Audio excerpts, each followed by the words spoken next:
que le Saint-Esprit a été payé à la droite du Père. Il devait d'abord aller où ça? À la droite du Père et maintenant envoyer quoi? Le Saint-Esprit. Donc à côté de la droite du Père là-bas, il a dit aussi, tout est accompli. La promesse que j'ai faite, je viens de faire quoi? De l'accomplir. Donc ce que je voulais vous dire, Jésus a tout payé. Un peu avant la croix, un peu à la croix, le reste après la croix. Personne, je dis bien personne, ne doit venir déformer mon message. Je ne permettrai pas à ce que les gens réduisent mon évangile à ça. Yes. Jésus a tout payé. Celui qui dit Jésus n'a pas tout payé, il est Satan. Mais j'ai dit que Jésus n'a pas tout payé à la croix. Il est venu montrer aux apôtres qu'il faut se baptiser. Grâce à ce qu'il a fait dans l'eau là, tout le monde se baptise. C'est pas à la croix il s'est baptisé. C'est vrai, papa. C'est en dessous de la croix il est venu donner l'exemple. Jean-Baptiste dit, je vous baptise pour vous envoyer où ça? À la repentance. Quel péché Jésus a fait commis? Pour se baptiser. À quelle repentance on doit l'envoyer?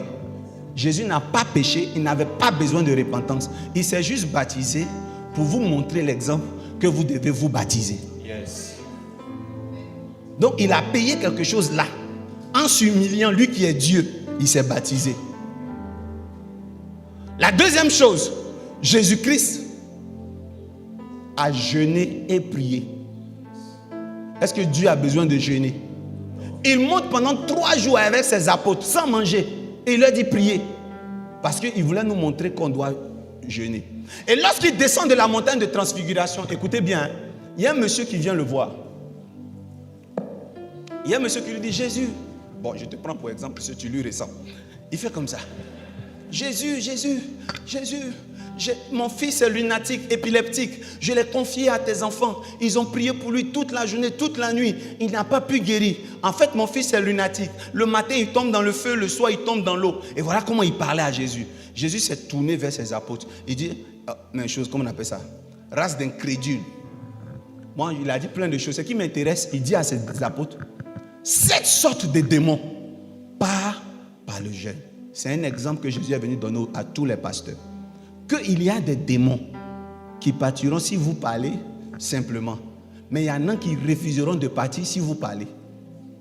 Ils partiront qu'à condition qu'en plus de parler, vous ayez gêné. Est-ce qu'on se comprend? Donc Jésus est venu comme un modèle. Pourquoi je dis qu'il est venu comme un modèle? Parce que c'est le même Jésus qui a dit aux disciples de Jean-Baptiste que moi, mes disciples là, ne gêneront pas tant que l'époux est là. Qui est l'époux? Il était mort? Non. Donc ses disciples ne gênaient pas.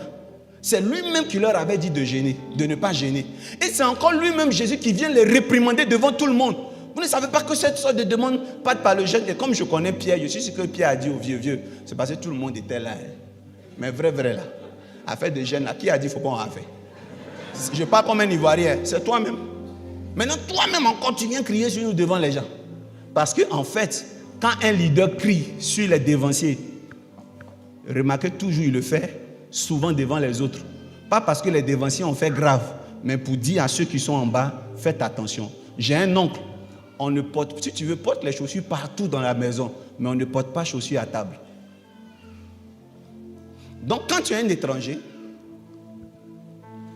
et tu ne sais pas, tu quittes au salon avec tes chaussures, quand tu viens à la table à manger, il crie sur sa fille de 15 ans.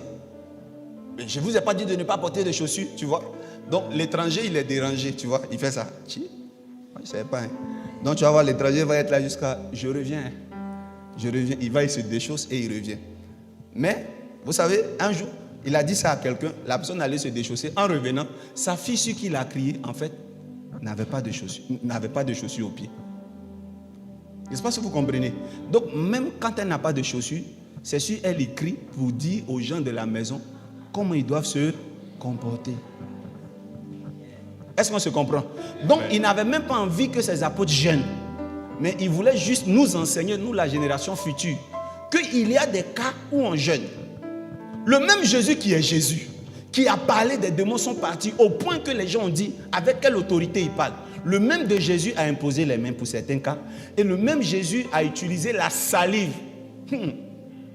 La salive. De très tôt le matin. La salive. Pour mettre comme ça placard sur le visage de quelqu'un. Sois guéri. Si moi je t'ai fait ça, dimanche prochain tu ne viens plus. Il n'a pas. Avant qu'on était jeune, on avait un thème, on disait là. Il n'a pas d'indin. Il a fait et puis là un plat. Mais tu es Dieu. Est-ce que Dieu impose main? Dieu, tu parles dans ton cœur, la chose va arriver. Mais c'est afin que vous là, vous voyez comment on fait. Deuxième miracle qu'il fait, il prend la boue comme nos commiens. Vous voyez, quand on est malade, on va au village là, nos mamans prennent l'opo, kaolé, la terre, la territe, et puis elles mettent sur nous comme ça. C'est ce que Jésus a fait. Il crache, il mélange avec la boue. C'est dégueulasse. Hein? Il crache, il la bloque, il prend, et puis il met, et puis il dit, va te laver. Qui a compris ce que je veux dire? En fait, il n'a pas fini. Hein. Toi, tu crois que c'est fini, mais il dit avec moi, miracle élaboré. Non seulement il a mis la boue, et il demande à l'aveugle d'aller se laver. Donc, voici le comportement de l'aveugle. S'il vous plaît, où se trouve le réservoir de Siloé? Quelqu'un peut-il m'accompagner? Et puis, il a la boue. Et les gens lui demandent, mais qui t'a laissé seul comme ça dans les rues? Où sont tes parents? Non, c'est un homme qui a décidé de me guérir. Il a mis ça sur mon visage et dit d'aller me rincer. Donc on l'attrape, on l'accompagne à la piscine, il se lave. Donc il fait un bain. Il paraît que l'eau c'est satanique. Les prophètes qui utilisent l'eau là. Mais le vieux père même là, il a dit, il n'a même pas versé un peu. Il dit tout l'homme là, on doit le moindre dans... Qui connaît moi? C'est un code prophétique. Ils l'ont moins dans l'eau, plein d'eau. Il est dans l'eau. Et quand il sort, ce n'est pas son baptême, il est guéri. Dis avec moi, miracle élaboré. Miracle élaboré. Voilà un autre type de miracle encore. Jésus descend de sa pinasse. Il arrive dans un village, il y a un fou qui sort des tombeaux. Le fou arrive. Donc Barthélemy veut fuir. Pierre dit, toi aussi, le vieux peut pas être là, puis tu vas fuir. Le vieux père là, calme-toi. Donc, fils, Barthélemy se calme. Donc, ils sont tous derrière Jésus. Mets-toi comme ça. Non, voilà Jésus. Non, ils sont tous derrière Jésus. N'est-ce pas? Donc, quand le fou vient ici, ils se mettent derrière Jésus. Parce que Jésus, c'est le vieux. Donc, quand le fou va à droite, il se cache. Parce que Jésus est comment? Le vieux père. Maintenant, quand le fou arrive sur Jésus même, Jésus s'arrête comme ça parce que ses enfants sont là. Vous savez, quand vos enfants sont quelque part, vous êtes confiants. Tout le monde est là, il y a de belles dames qui le regardent. Et puis il s'arrête maintenant, il dit le vieux. Jésus mystique. Fils, Jésus est arrêté maintenant. Et puis il dit à Pierre, enfants, calmez-vous. Vous vous souvenez, ça c'est un petit problème ça. Il dit, fou, tu es guéri. Le fou fait, il sait que c'est déjà arrivé à ton pasteur. Fou, sors, maladie, sors. Je sors pas, ça fait honte. Donc Pierre dit, aujourd'hui là, on dirait le vieux, c'est chaud, hein. Et puis Jésus-Christ dit, dehors. J'ai dit, dehors. Tu vois, souvent quand le pasteur est révolté parce que le esprit, toi qui viens de loin, lien de famille, allez, sors. Et puis maintenant il demande, quand c'est chaud, maintenant il demande à ses enfants de venir prier avec lui. Priez, priez, priez, priez. On prie. Le démon dit, qu'est-ce que tu es venu chercher ici? Et puis continue, allez, sors, fitement. Et donc, le démon refuse de sortir, mais poliment, comme c'est le Christ. En fait, on veut partir. Mais est-il possible de nous mettre dans ces pourceaux? Jésus dit, mais il fallait dire ça depuis le début. Parce que depuis sa durée, là, les enfants commençaient à chercher un péché. Hein. Parce que Barthélemy allait dire à Thomas que aujourd'hui, là, ça n'a pas pris. Hein. Moi, je vous ai dit, depuis que le vieux a rencontré Marie et Marthe, là, il n'est plus puissant. Entre les deux, là, il est fan d'une. La chair est venue dans le corps de papa. Oh, ce n'était pas une histoire de la chair. C'était une histoire de parler avec le démon. Maintenant, le démon dit à Jésus, ce sont des génies. Hein. Le démon commence à parler. On dit quoi? On dit, vous voulez quoi? Allier. Ah bon, vous voulez manger? Ah bon, mais il fallait dire ça depuis. Hein? Vous voulez quoi encore? Nzoué. Vous voulez l'eau? Mais il fallait dire que vous aviez soif. Vous voulez quoi encore? Cocotti. Puis a crié Corsia. Toi, tu es quel genre de démon qui mange les bonnes choses? Et puis, Jésus dit non, laissez, c'est son droit. S'il dit qu'il veut rentrer dans les ports, ça dépend de l'histoire de ce temps. Et c'est comme ça que Jésus a pris les esprits là. Il les a mis dans les ports et les ports sont morts. Et après, il y a eu palabre au village. Les gens commencent à dire on doit chasser ce pasteur. Parce que depuis qu'il est arrivé ici, tous nos ports sont morts. Mais les ports n'appartenaient pas à Jésus. Les porcs appartenaient au village. Je peux vous poser une question? Comment? Qu'est-ce que des porcs cherchaient en Israël? Question. Pays où on ne mange pas porc. Est-ce que vous pouvez partir à Dubaï et puis voir les porcs se promener à Dubaï? Est-ce que vous pouvez partir en Arabie Saoudite et puis voir les porcs se promener en Arabie Saoudite? Un pays où on ne mange pas le porc, on n'élève pas le porc, on ne vend pas le porc. Lorsque vous partez dans vos villages là, vous voyez des eaux qui sont remplies de silures. Mais pourtant, les vieux disent qu'actuellement, c'est saison de famine. Il faut m'envoyer l'argent. Mais poisson qui est là-bas, pourquoi vous ne mangez pas? Je vais vous dire par anthropologie, par sociologie, de façon géopolitique. Si vous voyez des animaux en grand nombre et interdits de toucher dans une région, c'est que les animaux là sont spirituellement symboliques.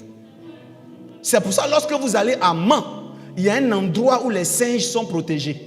Lorsque vous allez en Inde, on ne cuisine pas le bœuf dans les restaurants parce que le bœuf est sacré. Donc si vous ne voyez des porcs, jusqu'à 2000 porcs dans une ville, certainement ces porcs servaient à l'idolâtrie. Et si c'est le sang des porcs qui ont fait rentrer ce démon de folie dans le monsieur, c'est par les porcs et le sang des porcs que les démons devaient partir. Et c'est ça mon mémoire de prophète, c'est ça ma théorie qui a fait de moi un professeur en prophétique. J'ai trouvé que en réalité, c'était une forme de délivrance pour les Africains. Vos parents se lèvent, ils versent du sang n'importe comment. Après, maintenant, pour vous délivrer, c'est dur. Parfois, il faut écouter les esprits. Si aujourd'hui, tu es un homme de Dieu, que tu écoutes les démons donner leurs conditions, on va dire que tu es un faux homme de Dieu. Pourtant, Tibi Joshua a passé tout son ministère à faire parler les démons dans le corps des gens. Et il s'est servi de ce que les démons ont dit pour faire la délivrance. Il ne s'est pas servi de ce que Dieu a dit directement. Et donc souvent, les porcs que Dieu demandera ou demanderait, c'est ça? Les porcs que Dieu va demander à certains cas, ce n'est pas Dieu qui en a besoin. C'est pour que les démons partent.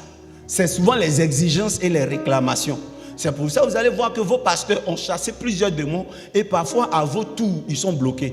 Parce que pour vos tours là, ce n'est pas l'évangile simple qui doit vous délivrer, c'est l'évangile compliqué.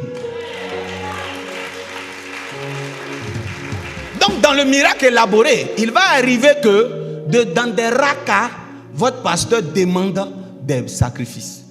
Mais il peut te dire, organise un repas. Parce que quand tu étais jumeau, ta maman déposait chaque année 2 repas. Un à gauche, un à droite d'un arbre. Mais quand elle a donné sa vie à Dieu, elle était catholique. Elle n'a plus fait ça jusqu'à vous avez aujourd'hui 42 ans. Donc elle a arrêté de faire ça quand vous aviez par exemple 10 ans. Donc les 32 années là, les 2 repas là, le génie ne meurt pas. Vous voyez quand on chasse les démons là, on peut les chasser, mais le génie ne meurt pas. Parce que quand Jésus-Christ a dit, tout est accompli à la croix là. Quand il est monté au ciel, il a laissé les génies là ici dans notre main. Hein. Il ne les a pas tués. Hein. S'il les avait tous tués, on n'allait pas les trouver ici. Hein. Jésus a encore laissé travail dans notre main. Et quand il est monté, il a encore laissé plein de malades ici dans notre main. Il dit, moi je suis parti, ça c'est entre vous maintenant. Et écoutez-moi bien, Jésus n'a pas tout payé à la croix. Luc 2, verset 29.